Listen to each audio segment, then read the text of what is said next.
two writers, one just starting out, the other a bestseller. Join James Blatch and Mark Dawson and their amazing guests as they discuss how you can make a living telling stories. There's never been a better time to be a writer. Hello and welcome to the Self-Publishing Formula podcast with me, James Blatch, and that mug over there, Mark Dawson. I've got the mug. The first time I've had the mug. I actually don't have a mug. This is your mug. It is my mug. But thank you very much. You're actually not drunk from it. No, I'm waiting for John to go fill it up. Yeah, it's lazy, isn't he? Very, yes. There you go. If you're watching on YouTube, you'll know what we're talking about. We have a Self-Publishing Formula mug which has the words Mark Dawson in very large letters on it. And I've studied it. It doesn't appear to say James Blatch or John Dyer anywhere on it. Underneath. Yeah. On the inside, it gets coffee poured on it, which is about right. Yes, we're not selling them, are we? They're going to be our special gift to people who come on. I think we are going to sell them, but they'll be at cost. So I mean, we're not going to make any money if people. We actually put a post in the Facebook community, and quite a lot, at least 30 people said that they'd like one, which I thought was very flattering and a bit strange. But they'll be available. I want one. Yeah, you have to buy one like everyone else. Yeah, apparently. They'll be. We'll post again when that's available if people want to have one of our lovely mugs. We're giving one or two away every month randomly to people who sign up and become subscribers to the podcast on patreon.com/SPF podcast, if you want to help support the podcast in the coming year and be a part of the executive production team. You can be an executive producer. Because basically, on a Hollywood film, when it says executive producer, it's the person with the money. That's right. Yep. Generally. Yep. Talking of Hollywood, any news, any updates from you? Nothing I can announce, but certainly things are going in the right direction. There's been an interesting blog post or podcast episode when this all comes to a conclusion one way or the other, but there was a very, very, very well-known Hollywood producer, probably the best-known Hollywood producer, was actually holding the project up. And he has been, he's moved out of the way now, which means that things can go forward. So it's still going on. So we'll see. We're reasonably confident that we'll at least get to a stage where the option is signed and a script is written, probably over the summer, and then it'll be pitched out to studios for a pilot to be made in the new year, I guess. And this is a TV series, isn't it? It is a TV series, yeah. For Isabella Rose. For Beatrix Rose. Who's Isabella Rose? That's her daughter. But she'll be involved as well. Oh, she's the 13-year-old. She is. Well, yes, 15, 16-year-old, yeah. I can completely see why Hollywood would be interested in that. It's a big market, isn't it? Yeah, absolutely. So, yes, well, good luck with that. In fact, by the time this goes out, maybe there will be more news. So possibly keep an eye on the Facebook groups. And if you're not a member of our Facebook groups, you can always search for Self-Publishing Formula on Facebook. And I think it is, from memory, facebook.com SPF Secret Group. Is that right? Yeah, it could be right. /secret group. /secret group. But if you just search for Self-Publishing Formula SPF on Facebook, you will find us and you can join up there. Okay, we have an author interview for you today. Her name is Tracey Cooper-Posey. She's a prolific author, written knocking on 60 books in her life. She was traditionally published. She went indie in 2011 with that sort of first tranche and has not looked back. She's award-winning, really interesting character. She's an Australian from Western Australia, actually from Perth, where they're all slightly nutty. And she married a wrestler, lives in Edmonton, Canada, and a really good interview. So let's hear from Tracy.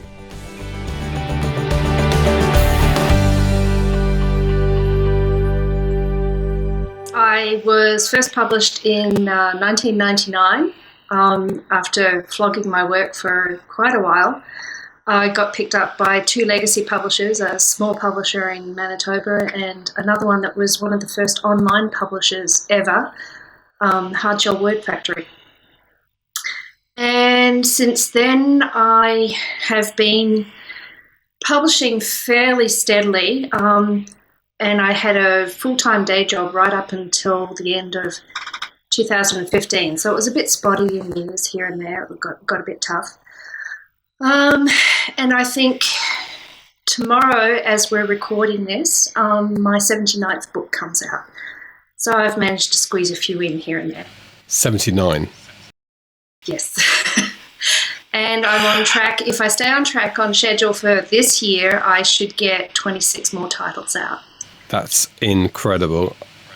We'll talk about productivity in a bit and your work ethic. Let's talk a little bit about the publishing side of things. Oh, first of all, genre, really. So you're quite a few things. I mean, romance, fantasy, science fiction. Primarily romance for the longest time. I market to romance, but I do a lot of subgenres within the romance field because it's huge. But 2017, I will be going into what they call straight science fiction. So no romance. It'll be marketed in the science fiction genres. Romance has this new genre that they're calling science fiction romance, which is supposed to be 50% science fiction, 50% romance. If you get into market, it's very difficult to market it because a lot of romance readers are resistant to the science fiction aspect. If you try to market to straight science fiction readers, they are sometimes resistant to the romance aspect. So it's a fairly tight line to walk. However, despite all the statistics out there, it's fairly clear that the readership for straight science fiction is 50% female. So if you get 50% female in straight science fiction, plus the male readers of science fiction who are not resistant to romance, you end up with a fairly big audience. So it comes down to the style of book that you're writing. If you feel that the readers in science fiction would welcome that sort of story, then that's where you market it. Otherwise, you need to move into the romance genre. Very long answer, sorry. No, that was good. And it's interesting, 50-50 male-female split on straight science fiction. Yes, there's been a lot of chat on the blogs and news sites for a couple of years now, particularly with the sad puppies and the Hugo mess that has been running for the last few years. The perception is that science fiction is supposed to be a male genre, which is absolute nonsense. I mean, it started with a female author, Mary Shelley, who wrote Frankenstein. And there have been very strong female authors in the genre for the longest time. And what we're finding as people do surveys and statistic runs and stuff like that is that there's just as many female readers, which is great because I've been reading science fiction for years and years and years. So it's going to be great to actually get into it. Excellent. Well, I love my science fiction, so I'll be looking out for those. It also backs up what people like Sean Coyne and others say if you're looking around at genres, that women generally are the voracious consumers of books. So first and foremost, look at them if you want to do this commercially, and then the boys will follow. Yes, it's. I think most of the surveys that have been done seem to establish the fact that women are the voracious readers. That some in romance are stunning readers. They read 2 or 3 books a day. I honestly don't know where they fit it in their day, but they read that many books.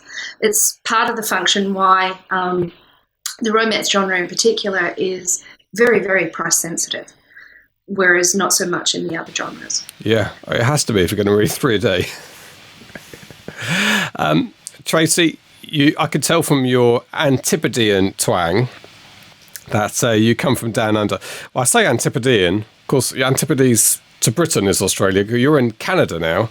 Just explain where you come from. Originally from Perth, Western Australia, which is on the west coast for those that are looking at the map. Was there for the longest time.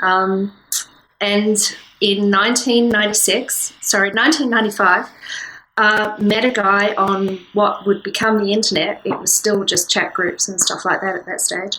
And a year later, I moved to Canada and I've been here ever since. So my husband is Canadian, and as of December last year, I'm now Canadian-Australian. And I think I read somewhere that your husband, who you met in the early days of the internet, was a wrestler? Yes, he was a professional wrestler. He went by the name of Mr. Intensity. If you do a search on Google, you can actually find some of his matches still online. he actually was one of the lucky ones. He got out of the business without any serious injuries or anything like that. He just has creaky joints now. But yes, he was a professional wrestler. Well, I can let you into a secret. Mark Dawson is a huge wrestling fan, so he probably knows Mr. Intensity. I'll find out after the interview. Okay, let's move on to your writing, because I think that's the big thing that people would like to understand from you, is how you write so many books a year. What is your approach to writing? Basically, butt in chair. I think there's a lot of argument out there that you can write faster, and I did actually experiment with Dragon Dictaphone, the dictation software, and it was total disaster. And I don't particularly write. I don't type fast. I think I type about 80 to 90 words a minute. Slow when I'm actually writing, because you're working things out as you go. But I spend the time. At the moment, now that I'm writing full time, I start at 6:30 in the morning. I finish writing clean manuscript first at noon.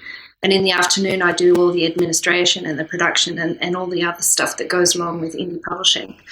When I was working full time, I was writing on the bus, on the way to work, on the way home from work. I was writing at lunchtime in the boardroom. Everyone got very used to me being closed up in the boardroom and ignoring them. I wrote wherever I could, and I still managed to get a fair number of books out then too. And I think my production at the moment of first draft manuscript is about 1,300 words an hour. So it ends up just being a matter of math. If you can do 1,300 words an hour, you multiply that by how many hours you can do. That adds up to, I think, last year writing full-time, I came in just under 1 million words. And that's just books. I'm not counting blog posts or anything like that.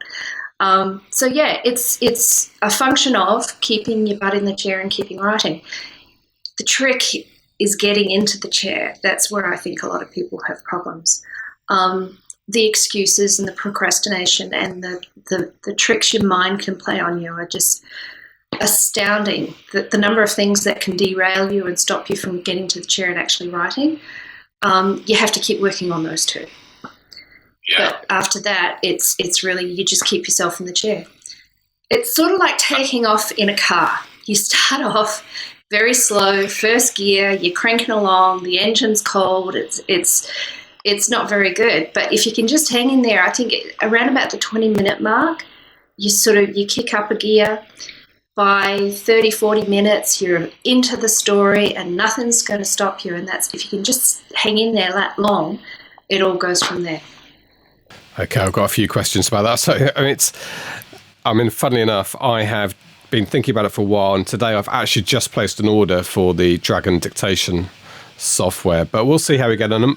One of my thinkings about it was that I spend a lot of time when I open my project going back over stuff I've written, constantly refining and thinking maybe I needed things to be a little bit different earlier on, and going back there and not moving forward with the book. And I'm hoping with dictation, because I'll be standing up away from the machine, just moving forward for a bit, and then at the correct point go back over what I've done, rather than constantly going backwards.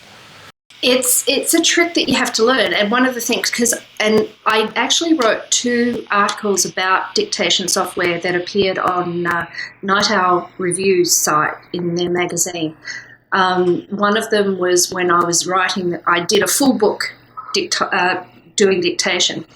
And then there was a second article after the book, after I had discovered it was a complete disaster. For me, it was a complete disaster. And I think one of the things is, because I have written so many books, when I'm writing, I have got to the point where I don't even notice that I'm backing up and deleting and changing things as I go along.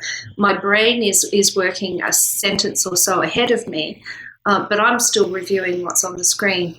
And because typing is invisible to me, I'm looking at the screen and the story comes out on the screen. So I don't really see what I'm doing with my fingers. I don't think about it.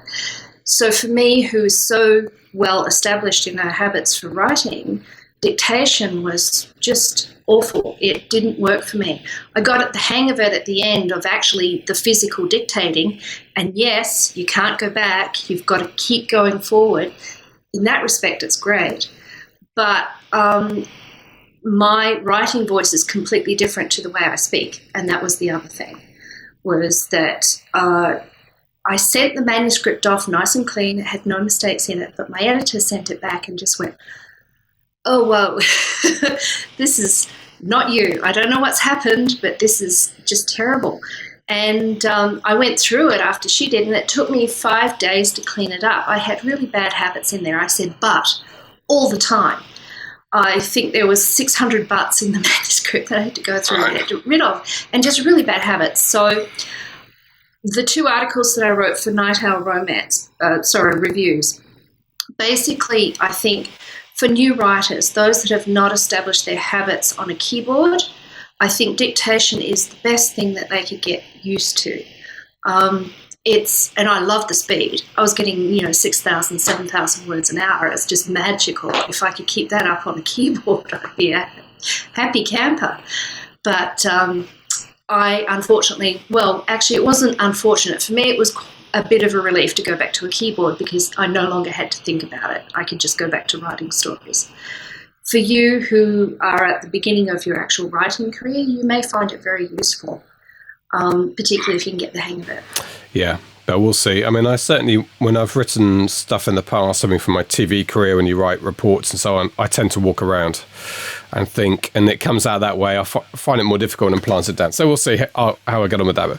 But you sit down, you get into your zone. I'm interested also physically, because it's not the best thing in the world sitting down typing. You're doing 5.5, 6 hours every day in a fairly confined position. Do you not suffer at all from that?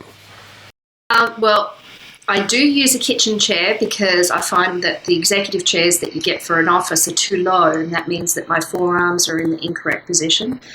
They talk about your forearms should be horizontal with the keyboard and stuff like that. And I also got trained by my typing teacher in high school, used to tap our backs if they were touching the chair. So I learned to sit, and it's very automatic. I just sit up straight. It's as you are right now. I sit like that as soon as I start typing. So I'm lucky in that regard. The other trick I have is I drink a lot of water, which means that I'm forced to take breaks every 30 to 40 minutes or so. You've got to go to the bathroom. So I've also got used to it. I think it's training just like anything else. For a lot of people that are writing with a day job, you take the writing wherever you can in the cracks and margins of your day, like I was on the bus. And then it's short bursts. But when you get into full time, I think you work up to it. Yeah. So. And you don't use any physical tricks like a standing desk, or do you listen to music, things like that? What else do you use? Okay, I did try the standing desk one for a while.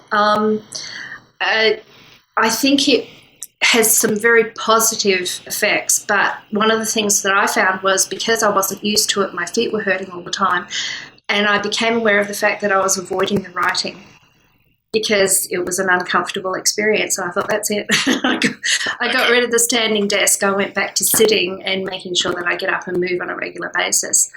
I do listen to music. I use Google Play, and I have, I don't know how many. I have thousands of soundtracks, and I have a playlist for each book that I build up that has the mood and the tone and evokes the emotions that match the book, and I use that for each book.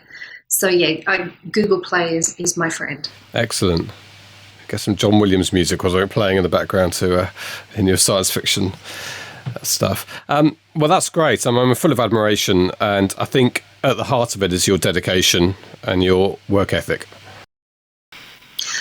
And also, I just like writing.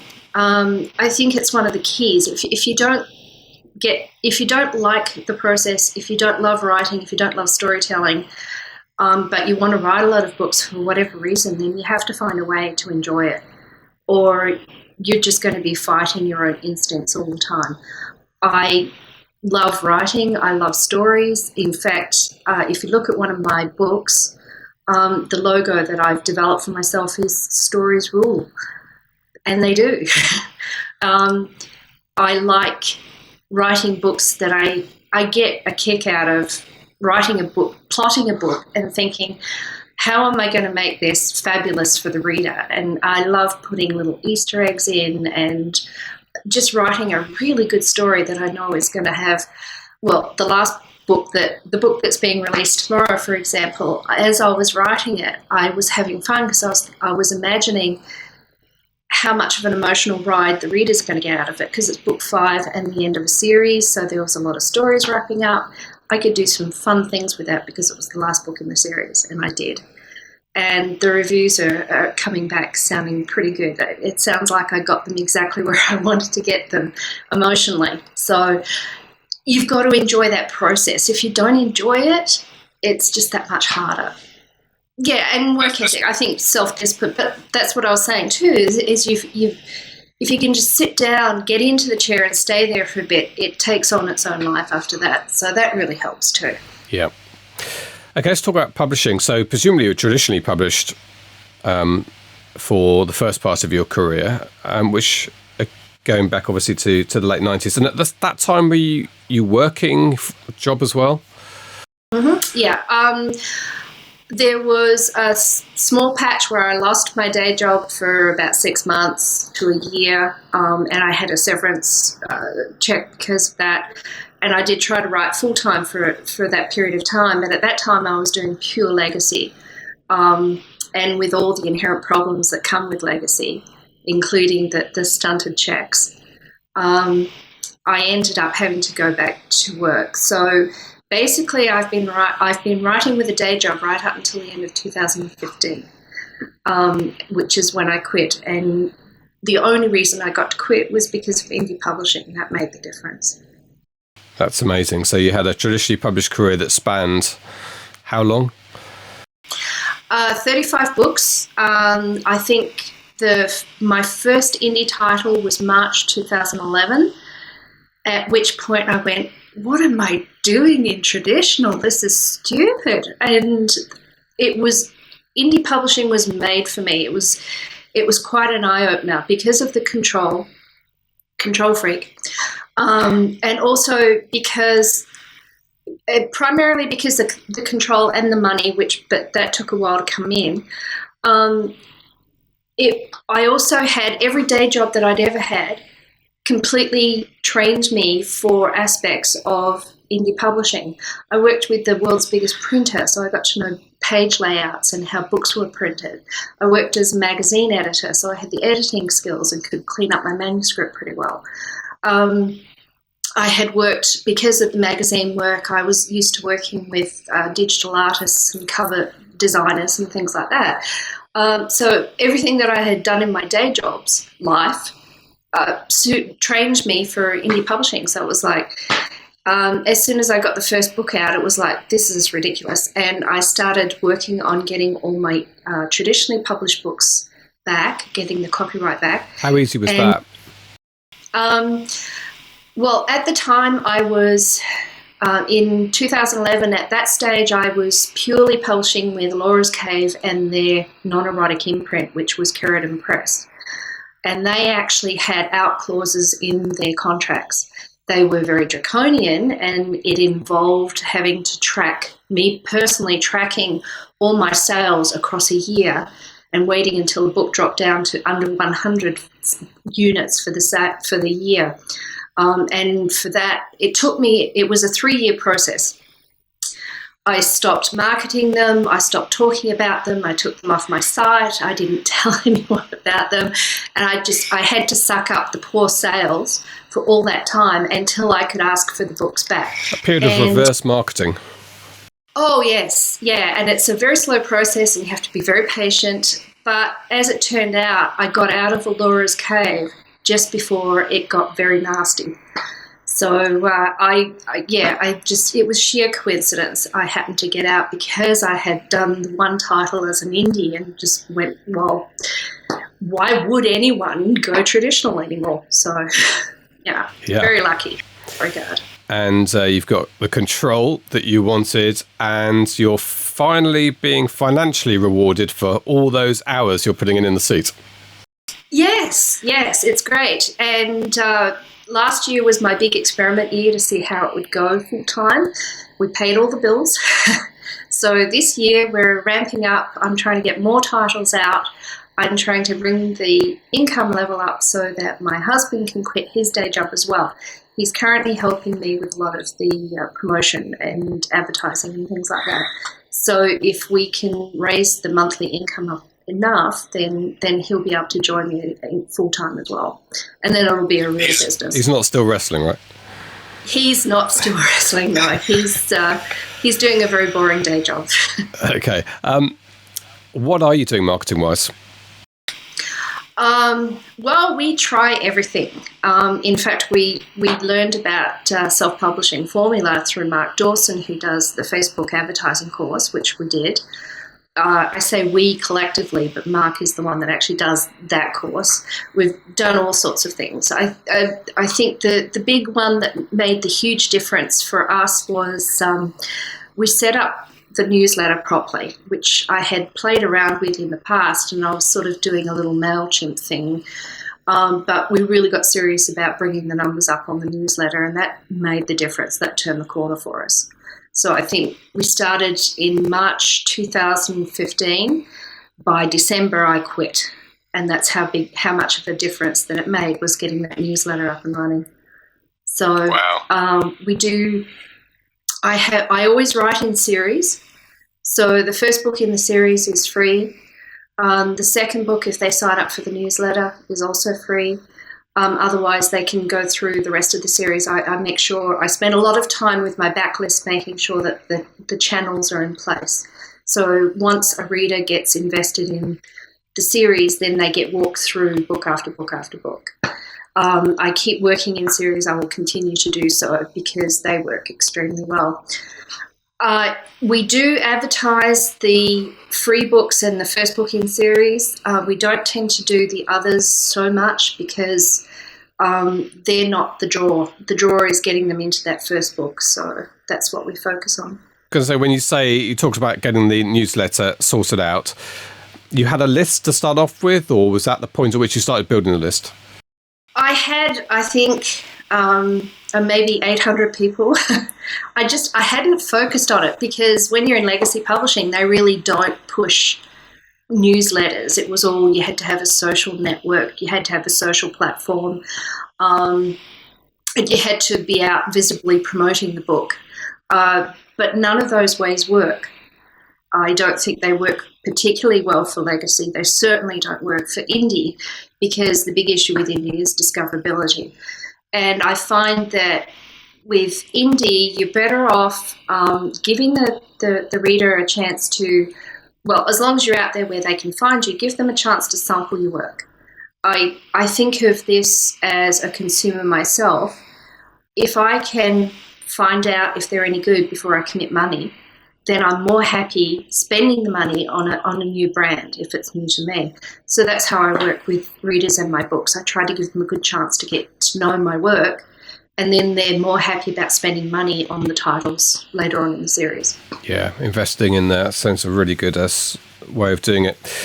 And I'm guessing probably on the nature of your books, you have a good relationship with your readers, a lot of backwards and forwards.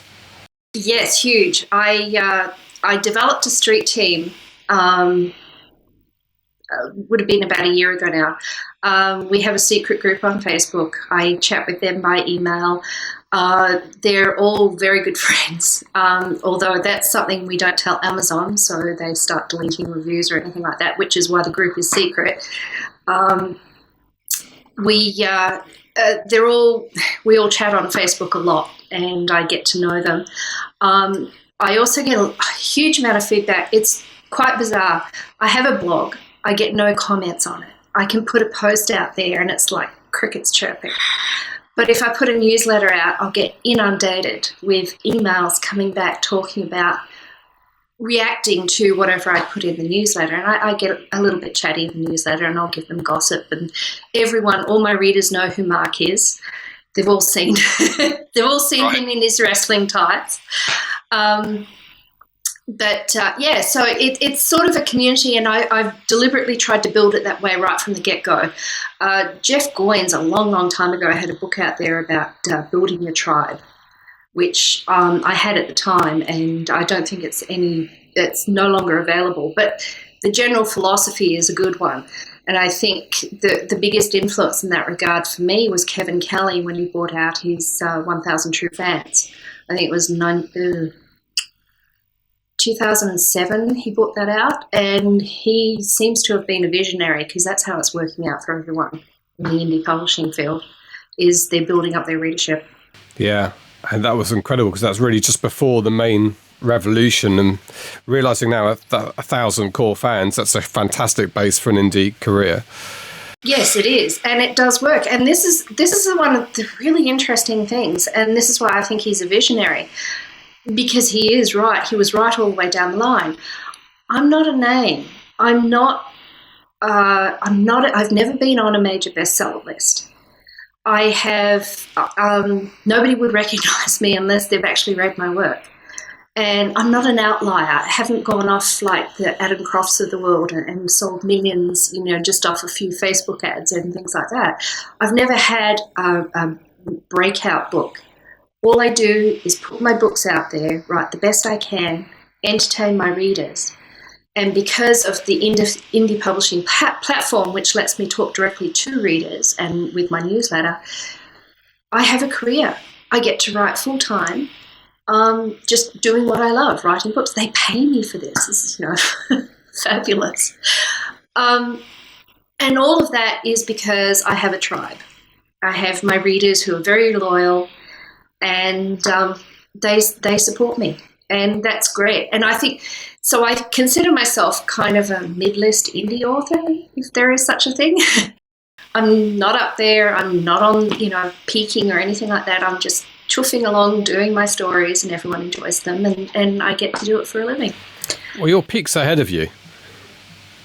Oh, that would be nice. You're going to peak up. Nobody really knows what's in the future, and that's the thing too, is you can, particularly with indie publishing, this is the great thing about indie publishing, is that you can move along at a level that pays a few bills or all your bills or makes a living for you.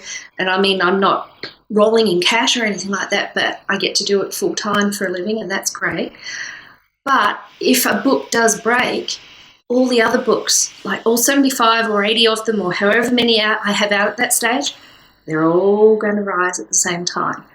So, but in the meantime, it doesn't have to be that way. It's not like I have to sell thousands of books in the first 30 days like you do with traditional publishing. I can just put a book out there, get on with the next one. Great. Do you meet your fans? So far, no. The way to meet fans is, there's not huge numbers of fans in Edmonton, Alberta, for a start. Most of my fans seem to be down in the States. I have quite a large readership in Australia. I also have a very large one in Britain.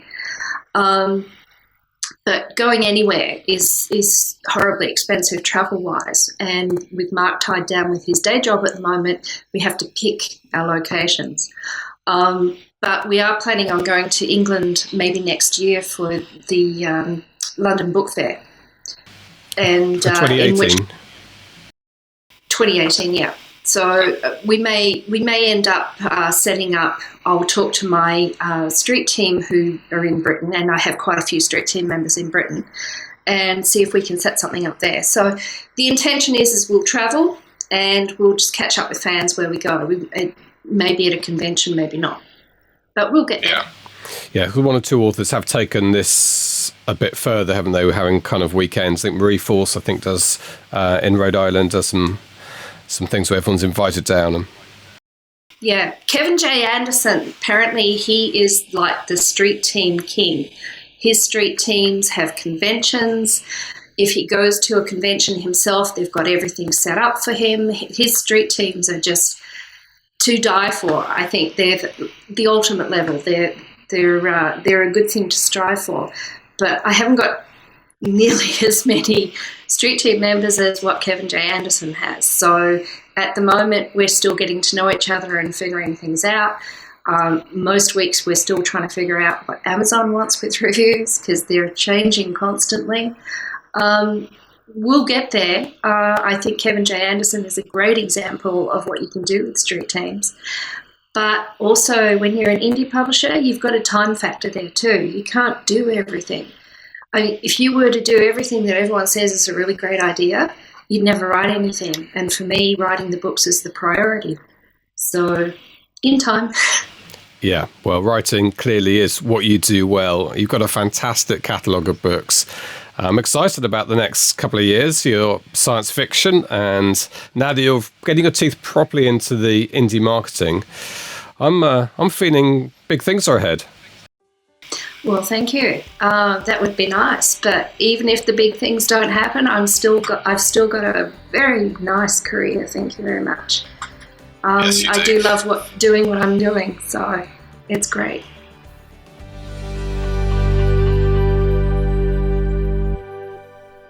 Well, I described everybody from Western Australia as being slightly nutty, which might be an exaggeration, but I think if you know Australia well, you realise there is something slightly different about the people on the West Coast. Well, I've never been there, but I know we've got lots of students who are from Australia and lots of listeners are Australian, and I get lots of people asking me for Australian times when we do webinars and things like that, and I, of course, always get those wrong. So you've probably alienated a good number of our audience there, James. Well, I haven't really, because everyone on the East Coast is sitting there going, yeah, they are a bit weird on the West, and everyone on the West is going, yeah, fair enough. It's a bit strange out here. It's a little bit more rural. I mean, if you look at Australia, its population is a bit unbalanced, isn't it? It's all on the coastal regions and mainly on the east. But it's pioneering cowboy country out in the West. I mean, they have those mines with remote-controlled lorries the size of small planets. Well, I'm obsessed with Western Australia. Must go there one day. We must actually go to Australia. I think it's at some point in the SPF future should be a trip to New Zealand and Australia. We've got a real fan base out there, and people would be very keen for us to go at some point. But it's not like nipping down the shops, is it? No, it's a 24-hour flight from where we are. So yeah, we'll do it one day. My wife's sister lives in Australia, so we've been talking for a while about taking the kids over there. So maybe it's something we could do at the same time. Yeah, and one of the issues with that with your kids is you want them to be old enough to remember it, don't you? So perhaps a little bit older than they are now. So. Yes, and also a 24-hour flight with a 5-year-old and a 3-year-old sounds like kind of. Do you think from first class you'd hear them though? I might not. No, that's true. I could put my headphones on, and it'd be great. We could let them roam free. Anyway, I hope you found that inspirational. Not the chat about the airline flying, but Tracy, who is prolific is the right word for her character, really knuckles down, produces stuff that she loves writing, and I think that comes across. Yes, and I hope you got some inspiration in finishing your own novel. 55 novels from her in a few years, and you've been working on this one for a good couple of years now. I know. You are just lazy. Let's be honest. Where do I even find the time? I don't know. It's a disgrace. You're a terrible example for our community. Anyway, thanks for that pep talk. and on that note, that's it for this week. We're going to have another author interview next week with Mel Sherratt, and the week after that we're going back to kind of marketing, some really good value stuff on the marketing front, but we know that the author interviews go down very well. I like to hear them because they motivate me and they kind of block out the noise. I just heard from Mark. Failure. That's in my head again. Oh, did you actually say that? Do join us next Friday. And between now and then, have a great week knuckling down and writing. Bye-bye. You've been listening to the Self-Publishing Formula podcast. Visit us at selfpublishingformula.com for more information, show notes, and links on today's topics. You can also sign up for our free video series on using Facebook ads to grow your mailing list. If you've enjoyed the show, please consider leaving us a review on iTunes. We'll see you next time.